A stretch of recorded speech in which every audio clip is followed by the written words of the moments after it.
எண்ணிய முடிதல் வேண்டும், நல்லதே எண்ணல் வேண்டும், திண்ணிய நெஞ்சம் வேண்டும், தெளிந்த நல் அறிவு வேண்டும், பண்ணிய பாவம் எல்லாம் பரிதி முன் பணியே போல நன்னிய நின்முன் இங்கு நசித்திடல் வேண்டும் அன்னாய். ஒரு நல்ல முழு நிலவு நாள் தான். ஏன்னா இன்னைக்கு மத்தியானம் வரைக்கும் பௌர்ணமி இருக்கு. அதனால இப்ப போய் பார்த்தாலும் நிலாவுல ஒன்றும் பெரிதான மாற்றம் இல்லை. முன்னொரு காலத்துல சொல்லுவாங்க, மக்கள் எல்லாரும் ஒன்று கூடிய அந்த சத்சங்கம், கிருஷ்ணர் நடத்திய ராசலீலை இதெல்லாம் என்னைக்கு நடந்தது அப்படின்னா பௌர்ணமி நாள்ல தான் நடந்துச்சு. அப்படி ஒரு இனிமையான இந்த மாலை வேளையிலே சத்குரு அவர்களுடைய இந்த புதிய நூல் அறிமுக விழாவில் உங்கள் அத்துணை பேரையும் சந்திப்பதற்கும் இந்த நூலை குறித்து சிந்திப்பதற்கும் கிடைத்திருக்கும் வாய்ப்பை எண்ணி மிக்க மகிழ்ச்சி அடைந்து அனைவருக்கும் என்னுடைய பணிவான வணக்கத்தை முதற்கண் தெரிவித்துக் கொள்கின்றேன். இல்ல கைத்தட்டலாம், ஒன்னும் 144 போடல. ஏன்னா 2 பேர் இப்படி லேசா தட்டிட்டு மத்தவங்களாம் அமைதியா இருந்தா ஏதோ சரி ஏதோ தட்டக்கூடாது போல, ஃபைன் போட்டுருவாங்க போல, அப்படியெல்லாம் இல்லை. ஒரு பெரிய இயக்கம், அது எந்த விதமான ஒரு தங்குதடையும் இன்றி பன்னெடும் காலமாக ஒரு ஆன்மீக புரட்சியை நம்முடைய தென்னிந்தியாவிலே இருந்து தொடங்கி அது உலகம் முழுவதும் ஒளிர்ந்து கொண்டிருக்கிறது என்று சொன்னால் அதனை சாத்தியப்படுத்தி இருக்கக்கூடிய சத்குரு அவர்களுடைய பொன்னார் திருவடிகளை பணிந்து என்னுடைய நமஸ்காரத்தை தெரிவித்துக் கொள்கின்றேன். ஒரு மனிதனுடைய எண்ணம் திடமாக இருக்குமேயானால் அது பலருடைய மனதிலும் ஒளியை ஏற்படுத்தும் என்பதற்கு அவருடைய இந்த ஈஷா இயக்கம் ஒரு பெரிய உதாரணம். அப்பேற்பட்ட ஈஷா இயக்கத்தை தங்களுடைய சிறமேற்கொண்ட கடமையாக எடுத்து செய்யக்கூடிய ஒவ்வொரு வாலண்டியருக்கும் என்னுடைய பணிவான வணக்கமும் வாழ்த்தும். இந்த மேடையிலே நம்மை எல்லாம் ஆசியுரை வழங்கி அமர்ந்திருக்கக்கூடிய மரியாதைக்குரிய ராமகிருஷ்ண தபோவனத்தினுடைய ஸ்ரீமத் சந்திரசேகரானந்த சுவாமிகள் அவர்களுக்கு என்னுடைய நமஸ்காரம். என்னை ஏன் அழைத்தார்கள் என்றே தெரியவில்லை என்று சொல்லிவிட்டு இனியும் அழைப்பதற்கான பெரிய அச்சாரத்தை போட்டு அமர்ந்திருக்கக்கூடிய மரியாதைக்குரிய அகிலா மேடம் அவர்களுக்கு எனக்கு என்னுடைய வணக்கம். அவங்க பேர்ல ஒரு ஒத்துமை எனக்கு பார்த்தோன்னு ஒரு ஆச்சரியமா இருந்தது. அகிலான்னா யூனிவர்ஸ், அகிலம்னா யூனிவர்ஸ். அவங்க எடுத்து பணியாற்றி கொண்டிருக்கக்கூடிய நிறுவனம் நேஷனல் இன்ஸ்டிடியூட். அது இனிமே யூனிவர்ஸ் இன்ஸ்டிடியூட்டா மாறணும் அப்படிங்கிறது பிரபஞ்சத்தினுடைய ஆணை. அதனால அவங்க இங்க இந்த மேடைக்கு வந்திருக்கிறாங்க. ரொம்ப ஆர்வத்தோடு அவர்களுடைய அந்த பேச்சு மிக ஆத்மார்த்தமாக அமைந்தது. அவர்களுக்கு என்னுடைய அன்பான வணக்கம். தம்பி தாமல் சரவணன் அவர்கள் தன்னையே கிருஷ்ணராக மாற்றிக்கொண்டு தன்னுடைய அந்த நிறத்திற்கு கிருஷ்ணனையும் பல வகையிலே துணையாக சேர்த்து நம்ம எல்லோரையும் ஒரு அற்புதமான ஒரு சொற்பொழிவினால் கட்டி போட்டார். அவர்களுக்கு என்னுடைய வாழ்த்து. அடுத்ததாக முத்தாய்ப்பாக பேசுவதற்கு முத்தையா ஐயா அவர்கள் இருக்கின்றார்கள். நான்லாம் முதல்லயே கேட்டு வந்துடுறது, அவர் அப்புறம் தானே பேச போறாருன்னு. ஏன்னா அவருக்கு அப்புறம் பேசுறதுக்கு எல்லாம் நமக்கெல்லாம் முடியாதுங்கிறதுனால அவர் கிளாஸ்ல தாம்மா பேச போறாரு அப்படின்னு விஜயகுமார் அண்ணா சொன்னாங்க. சரி தைரியமா நமக்கு தெரிஞ்சதை பேசிடலாம் அப்படின்னு வந்தேன். ஒரு மிக மகிழ்வாக இருக்கிறது இன்றைய மாலை வேளை. ஏனென்றால் ஒரு நல்ல சிந்தனைக்கு இப்படி ஒரு பரபரப்பான ஒரு நகரத்திலே இத்தனை பெருமக்கள் செவி சாய்த்து வந்திருக்கிறீர்கள் என்பதே ஒரு பெரிய கொடுப்பினை. அததான் நான் ரொம்ப பிளஸிங்ஸா இன்னைக்கு நினைக்கிறேன். ஏன்னா இங்க திருச்சியில இருக்கக்கூடிய லட்சக்கணக்கான மக்கள்ல நமக்கு அந்த ஒரு பாக்கியம் கிடைத்திருக்கு இல்லையா, இந்த சிந்தனைகளை எல்லாம் மனதிற்குள்ள ஏற்றுவதற்கு. அப்படி ஒரு நல்ல வாய்ப்பு, ஒரு அனுபவம் உங்களோடு எங்களுக்கும் கிடைத்திருப்பதிலே மிகுந்த மகிழ்ச்சி எனக்கு. கண்ணன் என்கின்ற பெயர் பொதுவான பெயர். இந்த புத்தகத்திலே சத்குரு சொல்லக்கூடியது 2 திருநாமங்கள். கண்ணனுக்கு நிறைய உண்டு, அதனாலதான் சகஸ்ரநாமம் நம்ம பாராயணம் பண்றோம். சரிங்களா? ஒவ்வொன்றுக்கும் ஒவ்வொரு விதமான பொருள் சொல்லுவார்கள் வியாக்கியானகர்த்தர்கள்லாம். ஆனால் இந்த புத்தகத்தை பொறுத்த வரைக்கும் கிருஷ்ணலீலா என்று பெயரிட்டிருக்கிறதே தவிர அதற்கு முன்பாக ஒரு 2 பெயர்களை இதிலே அதிகமாக பயன்படுத்துகிறார் சத்குரு. ஒன்று, முதல் சில அந்த பகுதிகளிலே கோபாலன் என்கின்ற திருப்பெயர் வருகிறது. கோபியர்களோடு அவன் இருந்த காலத்திலே அவன் கோபாலன் என்று அழைக்கப்படுகின்றான். கோ என்றால் பசு, நமக்கு தெரியும். அவற்றையெல்லாம் பரிபாலனம் செய்யக்கூடியவன். அதனால் அவனுக்கு கோபாலன் என்று பெயர். அதை எப்படியும் சொல்லலாம், ஆன்மாக்களாகிய நாமெல்லாம், அதாவது ஜீவாத்மாக்களாகிய நாமெல்லாம் பசுக்கூட்டங்கள், அவன் பரமாத்மா. அதனால் நம்மை எல்லாம் பரிபாலனம் செய்வதனால் அவன் நம்முடைய கோவாக, தலைவனாக, நம்மை பரிபாலனம் செய்யக்கூடிய கோபாலனாக அவன் அழைக்கப்படுகின்றான். இந்த புத்தகத்தினுடைய சரிபாதிக்கு கொஞ்சம் முன்னிலே இருந்தே கோபாலன் கிருஷ்ணன் என்றே அழைக்கப்படுகின்றான். இந்த ரெண்டு வேறுபாட்டையும் சர்க்குரு நமக்கு வெகு அழகாக இதிலே காட்டுவதாக நான் பார்க்கின்றேன். இது அப்படியே ஒரு பக்கம் நினைவுல வச்சுக்கங்க. ஒரு 150-170 ஆண்டுகளுக்கு முன்பு நம்ம தமிழ்நாட்டுக்கு ஒரு பெரிய துறவி வந்தார். கல்லூரி மாணவர்களை பார்த்து ஒரு கேள்வி கேட்டார். ஏன் வானமும் கடலும் நீல நிறத்துல இருக்கு அப்படின்னு. ஒவ்வொருத்தரும் அவங்கவுங்க படிச்ச இயற்பியல் காரணங்களை எல்லாம் ரொம்ப தைரியமா அழகா விவரிச்சாங்க. அதுல ஒரு சிலர் முன்ன பின்ன சொன்னாங்க. அவங்கவுங்க படித்த அறிவியல் காரணங்களை எல்லாம். ஒரே ஒரு மாணவன் மட்டும் எழுந்து சொன்னான், எல்லாம் கண்ணனின் நீரம், அதனால் அவை அப்படி இருக்கின்றன என்று சொன்னான். அந்த இளைஞனை அழைத்து அவர் அருகிலே அழைத்து தோள் தட்டி பாராட்டினார். அப்படி பாராட்டிய அந்த துறவி நம்முடைய பாரத தேசத்தினுடைய ஒளியாக விளங்கிய சுவாமி விவேகானந்தர், பாராட்டு பெற்றவர் சக்கரவர்த்தி ராஜகோபாலாச்சாரியார். இந்த நாட்டுல நடந்த நிகழ்வு. அவருக்கு ஏன் அப்படி தெரிந்தது? அவரும் அதே இயற்பியலை படிச்சவர் தானே. ஆனால் வெறும் அறிவியலை மட்டும் வைத்துக் கொண்டும் பயனில்லை, கண்மூடித்தனமான பக்தியை மட்டும் வைத்துக் கொண்டு பயனில்லை. ஆன்மீகத்தை அறிவியல் ரீதியாக அணுகினால்தான் அது அடுத்தடுத்த யுகங்களுக்கு போய் சேரும், அடுத்தடுத்த நூற்றாண்டுகளுக்கு, அடுத்தடுத்த தலைமுறைக்கு சென்று சேரும் என்பதை அன்றைக்கு சுவாமி விவேகானந்தர் அதை தீர்க்க தரிசனமாக உணர்ந்திருந்தார். இப்பொழுது சர்க்குரு அதனை உணர்ந்திருந்து செயல்படுத்தி கொண்டு இருக்கின்றார். ஒரு பாடல் ஒன்று கூட பாடுவார்கள். கண்ணனின் மேனி கடல் நீலம், அவன் கண்களிரண்டும் வான் நீலம். கண்ணனின் மேனி கடல் நீலம், அவன் கண்களிரண்டும் வான் நீலம். கடலும் வானும் அவனே என்பதை காட்டும் குருவாயூர் கோலம். குருவாயூருக்கு வாருங்கள், ஒரு குழந்தை சிரிப்பதை பாருங்கள். ஒருவாய் சோறு ஊட்டும் தாய் முன் உட்கார்ந்திருப்பதை பாருங்கள்.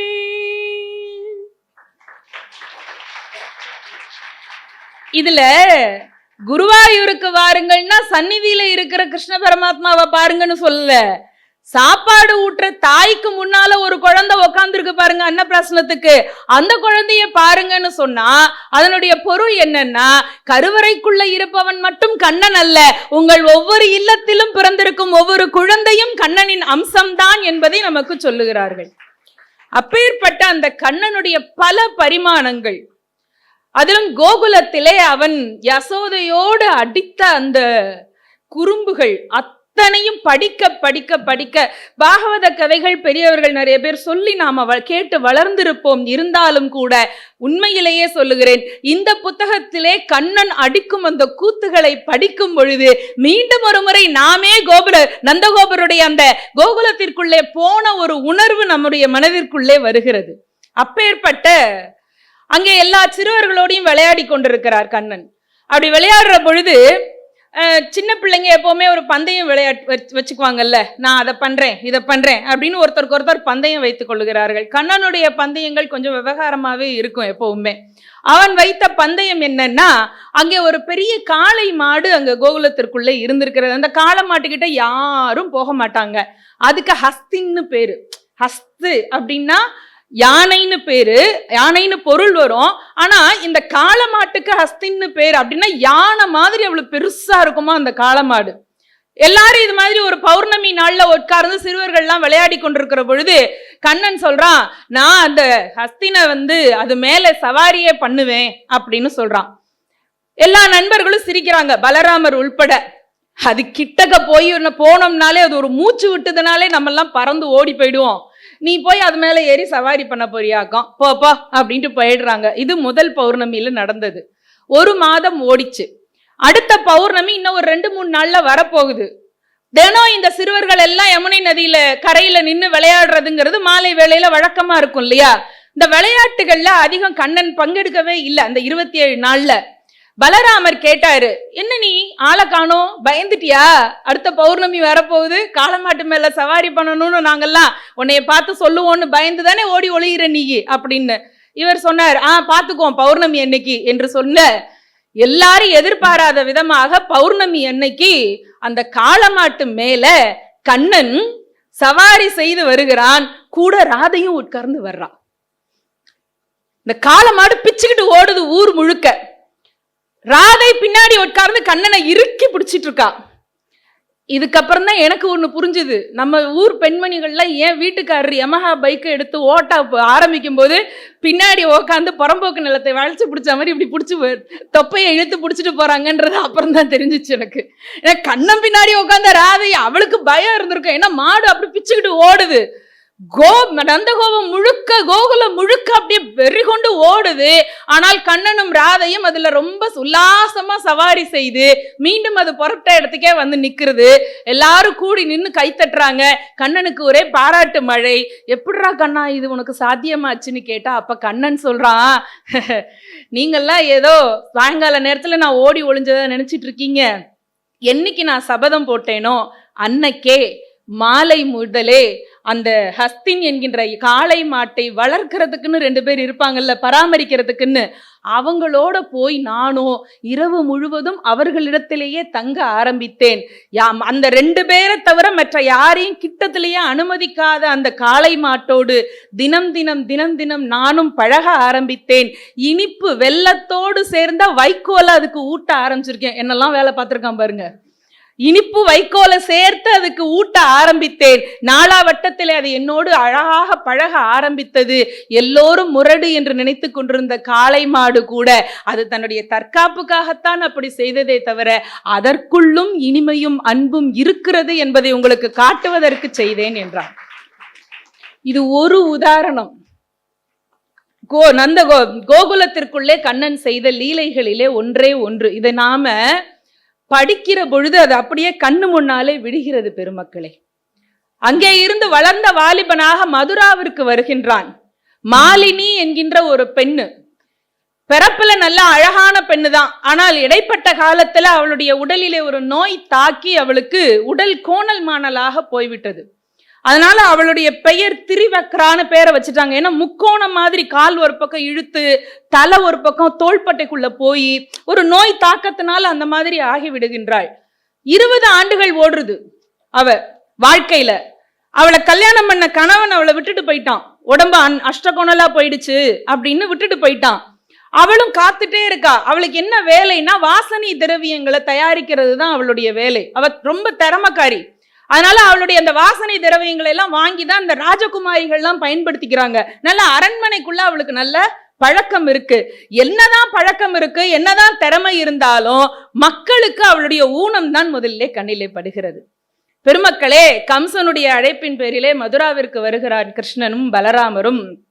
வந்த உடனே கிருஷ்ணன், அந்த கதையில நீங்க படிங்க, இந்த சினிமாவில் பாருங்க, ஹீரோ வெளிநாட்டில இருந்து வந்து இறங்கின உடனே இங்க அநியாயம் பண்ற அல்லது மாமூல் வாங்குற ரவுடிகள் எல்லாம் இழுத்து போட்டு மிதிப்பாரு.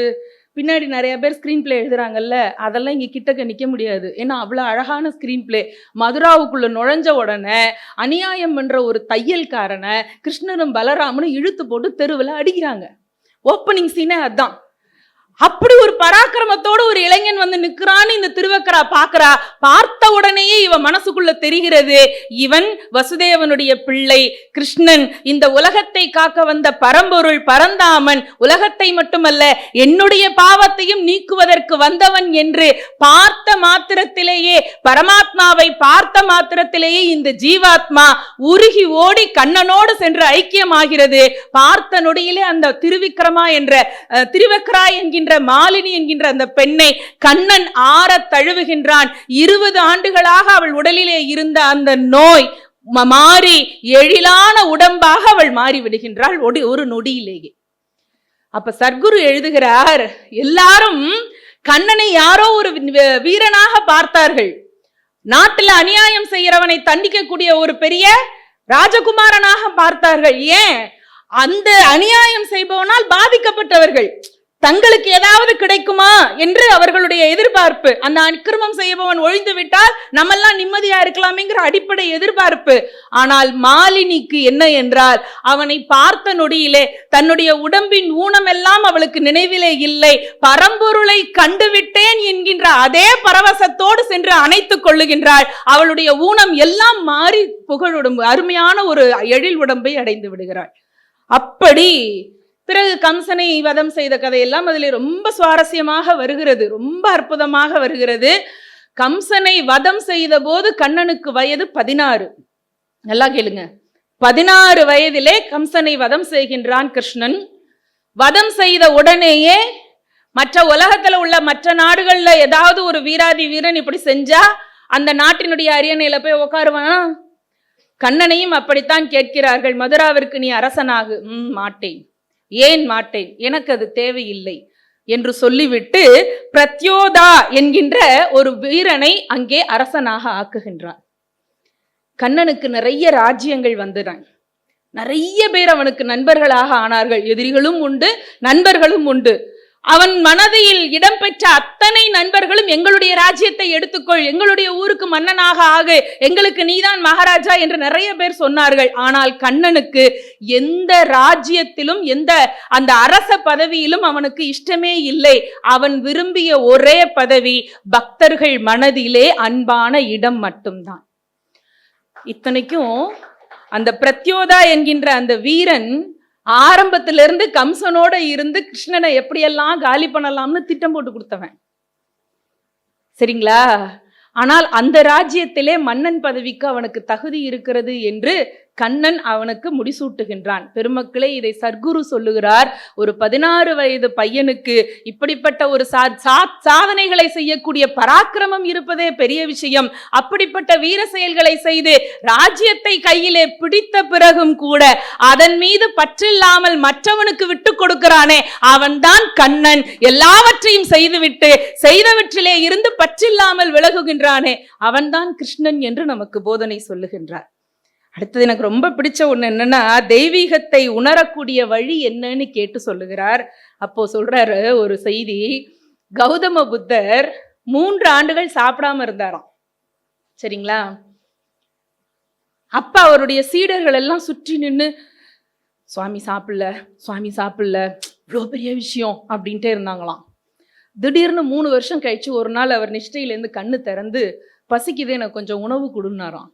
அத்தனை பயிலும் இனி சாமியே இல்லைன்ட்டு ஓடிட்டானாம். நிஜமா நடந்திருக்கு. சர்க்குரு சொல்றாரு, 3 ஆண்டுகள் செய்வதற்கு அரிய ஒரு பெரிய செயலை ஒருவன் செய்த போது அவனை சாமின்னு ஒத்துக்கிட்டவன் அவன் ஆசாமி தான். அந்த 3 வருஷம் அவருக்குள்ள அவர் நிஷ்டையில இருந்திருக்கிறாரு. கண்ணு முழிச்சா அவர் ஆசாமி தானே. இந்த உடலுக்குன்னு கொஞ்சம் உணவு வேணும்ல, பசிக்குது, ஒரு சாப்பாடு கொடுன்னு சீடனை பார்த்து கேட்ட உடனே அத்தனை பேரும் ஓடிவிட்டான் என்று சொன்னால், தெய்வீகத்தை உணர வேண்டும் என்று சொன்னால் பட்டினி கிடக்க வேண்டும் என்ற அவசியமே இல்லை. சர்க்குரு நமக்கு சொல்லக்கூடிய வழி. சில பேர் சொல்லுவாங்க, நான் சனிக்கிழமையானா பச்சை தண்ணி பல்லுல படாம விரதம் இருப்பேன் சார். அடுத்த நாள் தம்பி சொன்ன மாதிரி ஞாயிற்றுக்கிழமை ஃபுல் கட்டு காலையில இருந்து. சில பேர் செவ்வாய்க்கிழமை அப்படி இருந்துட்டு புதன்கிழமைக்கு போயிடுறது கிளம்பி. அது இல்ல, ஆன்மீகத்துக்கும் அதற்கும் சம்பந்தம் இல்லை. அது மருத்துவம் என்று சொல்லுகிறார். ஆன்மீகமோ இறைவனோ அதை கட்டாயப்படுத்தவே இல்லை.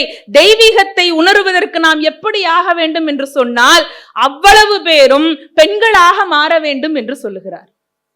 ஆண்கள் உள்பட எப்படி பெண்களாக மாற வேண்டுமாம்? சிவபெருமான் கூட யமுனையாற்றங்கரையிலே கிருஷ்ணர் நடத்தி கொண்டிருந்த ராசலீலையை பார்த்து தான் பெண் போல தாவணி அணிந்து கொண்டு அங்கே வந்து சேர்ந்து அவரும் அதிலே கலந்து கொண்டார் என்கின்ற குறிப்பினை சர்க்குரு இதிலே குறிக்கின்றார்.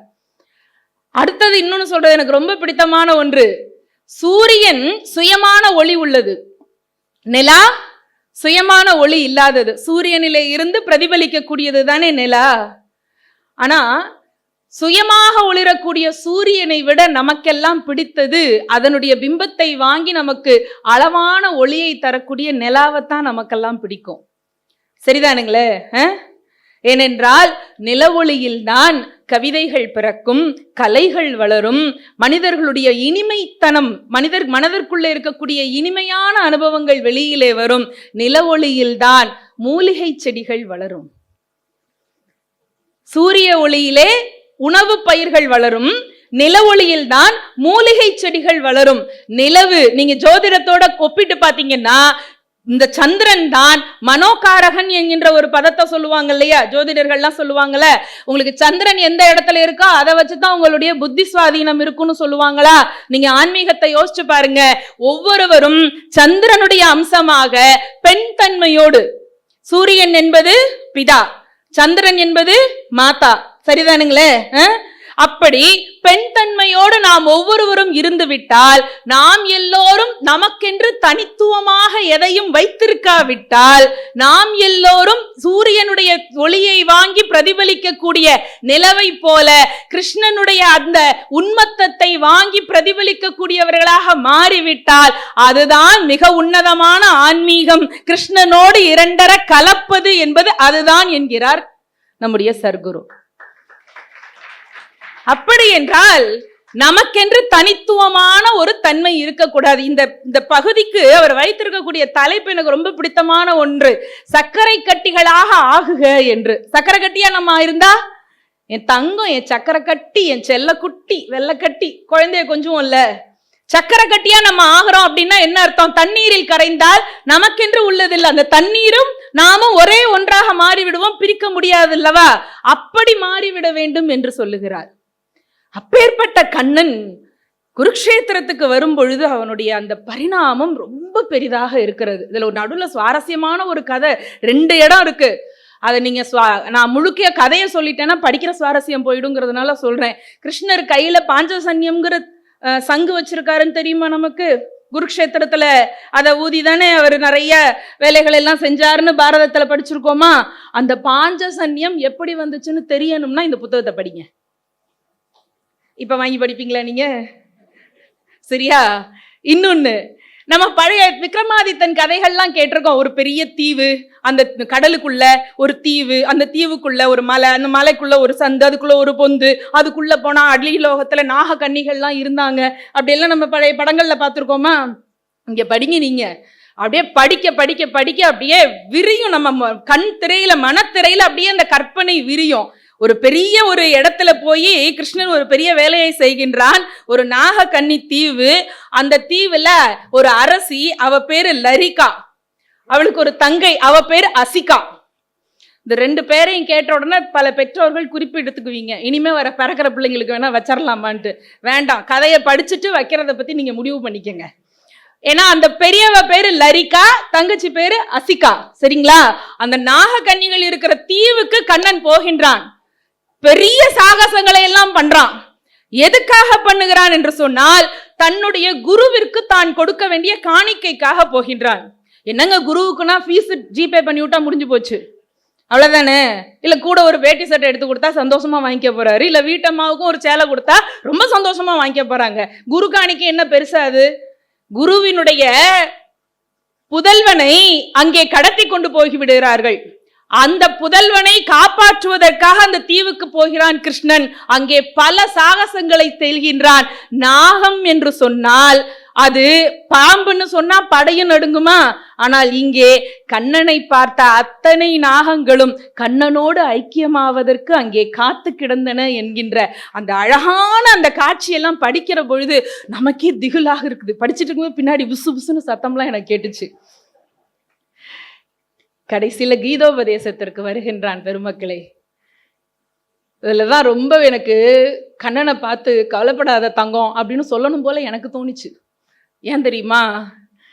குருக்ஷேத்திரத்துல ஏன் அர்ஜுனனுக்கு மட்டும் கீதோபதேசம் பண்ணினார் அப்படின்னு ஒருத்தர் கேள்வி கேட்டிருக்கார். அதுக்கு சர்க்குரு பதில் சொல்றார், பஞ்சபாண்டவர்களை யுதிஷ்டனுக்கு கொடுத்துருக்கலாம்ல, பீமனுக்கு சொல்லியிருக்கலாம்ல, நகுலன் சகாதேவன் அவன் பெரிய வானசாஸ்திர நிபுணன், ஜோதிட நிபுணன், அவனுக்குலாம் சொல்லியிருக்கலாம்ல, ஏன் அர்ஜுனனுக்கு சொன்னாரு? அதுக்கு பதில் தெரியணும்னா புத்தகத்தை படிங்க. குருக்ஷேத்திரத்துல கீதோபதேசத்தை சொல்லும் பொழுது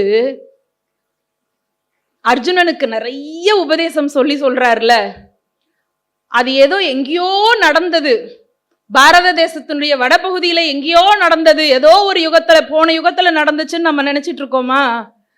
அதை நீங்க நிறைய பாரதத்துல படிச்சிருப்பீங்க, கர்ணன் படத்துல சிவாஜி கணேசனோட ஐக்கியமாய் பார்த்திருப்பீங்க. அது இல்லை இங்க இப்ப நான் சொல்ல வந்த விஷயம். குருக்ஷேத்திர போர் எங்கே நடக்கிறது என்றால் இங்கே நடக்கிறது, நம்முடைய மனதிற்குள்ளே நடக்கிறது என்று நமக்கு சொல்லிக் கொடுக்கிறார் சர்க்குரு.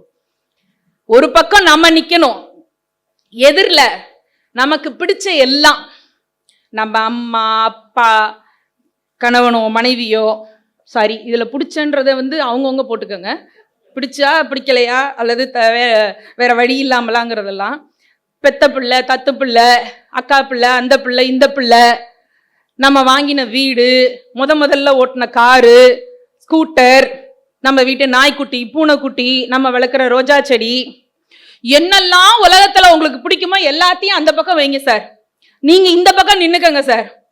இப்ப எதிரில நிக்கிறீங்களா, இப்ப நீங்க தான் அர்ஜுனன். எதிரில உங்களை பிடிச்சி இழுக்குது பாத்தீங்களா, அது எல்லாம் எதிரில இருக்கக்கூடிய குருக்ஷேத்திர போர்ல இருக்கக்கூடிய கௌரவர் படைகள். இப்ப நீங்க அங்க இருக்கீங்க. அர்ஜுனன் என்ன சொன்னார் கிருஷ்ணர்? ஒவ்வொருத்தனையும் அட்றான்னு சொன்னார்ல, அடி அவனை அடி இவனை அடி இவனை அடி வரிசையா சொன்னாரா? இப்ப நம் சர்க்குரு நமக்கு அறிவுரை சொல்றாரு பாருங்க, எதிரில இருக்கா வாங்கி வச்ச 50 பவுன் நகை பெட்டி இருக்கா, முதல்ல அதை அடி. சொல்லும் போதே அக்கா 2 பேர் என்னைய அடிக்கலாமான்னு பாக்காதீங்க, உனக்கு என்ன வாயால சொல்லிட்டு போயிருவ, வாங்கினது நாங்கல்ல. நமக்கு சர்க்குரு அறிவுரை சொல்லுகிறார். நகை மீது ஆசை, ஆடை மீது ஆசை, சொத்தின் மீது ஆசை, நான் எனது என்னுடையது என்கின்ற எல்லா பற்றும் எதிரில் இருக்கிறது இல்லையா?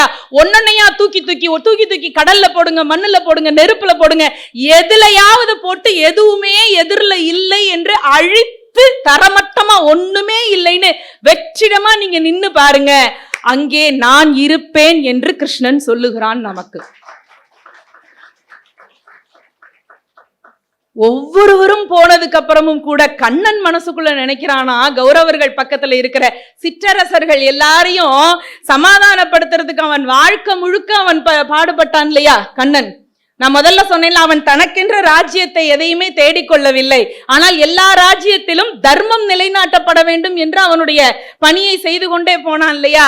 அவன் எந்தெந்த ராஜ்யத்தில எல்லாம் தர்மம் நிலைநாட்டப்படணும்னு பணி செய்தானோ அந்தந்த நாட்டு ராஜா பூரா எதிரில் நிக்கிறான் சண்டை போட. எதுக்கு? அதர்மத்துக்கு துணையா. அப்ப நம்ம அர்ஜுனனை பார்த்து நம்ம எல்லாம் பரிதாபப்படுவோம்ல, சர்க்குரு சொல்றாரு இப்ப கண்ணனே பரிதாபமான நிலையில தான் இருக்கிறான். ஆனால் பரிதாபமான நிலையில் இருந்தாலும் கூட பிரகாசமான புன்னகையோடு கிருஷ்ணன் இருந்தான்.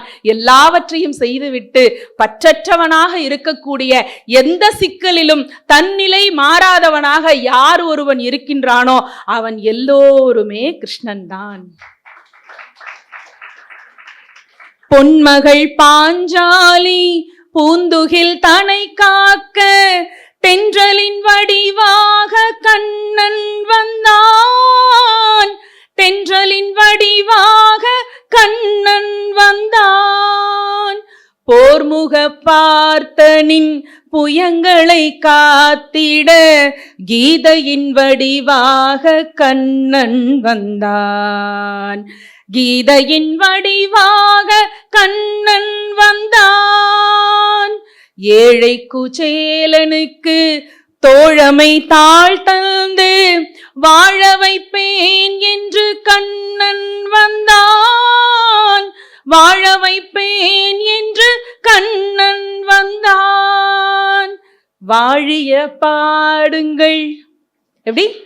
வாழிய பாடுங்கள் வலம் வந்து கூடுங்கள், வாழிய பாடுங்கள் வலம் வந்து கூடுங்கள், வந்து நிற்பானந்த கண்ணன் என்பார், வந்து நிற்பானந்த கண்ணன் என்பான்.